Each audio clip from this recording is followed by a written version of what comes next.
What's going on, everybody? It's the Creative Fro checking back in for another episode of What I Wish I Knew Wednesday. And today I wanted to talk about motion blur in photography and why I wish I knew about this photography style when I first started out. Before I dive into today's video, don't forget to hit the big red subscribe button if you have yet to already, and also turn that notification bell on just for fun.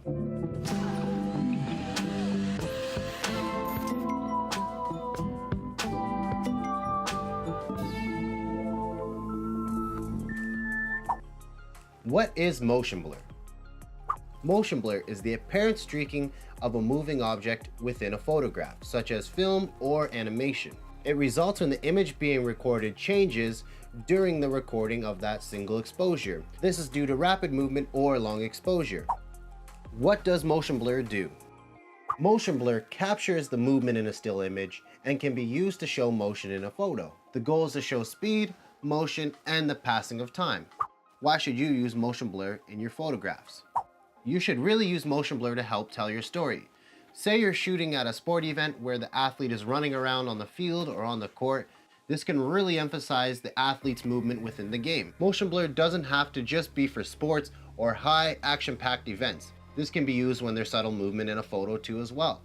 For example, say you have a painter painting on their canvas.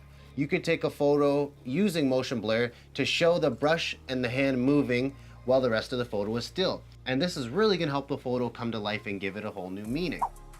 What I wish I knew. I personally really wish I knew about motion blur photography when I first started out, because I remember going to a racetrack one day to capture photos of cars for my first time. So I was at the event taking a lot of photos, having a good time, looking back on the camera, and I thought they looked pretty good.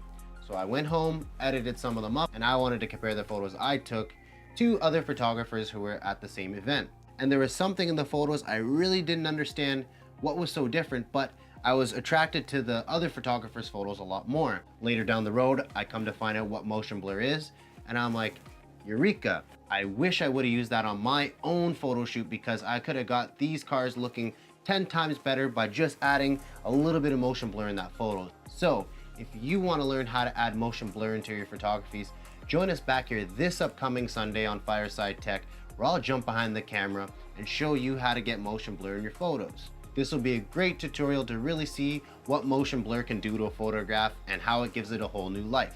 So that's everything I have for today's topic. Please like the video if you did, comment down below if there's anything you wish you knew, and share this video if you think it could help somebody. Join us back here next Wednesday for another episode of What I Wish I Knew. Until then, keep creating.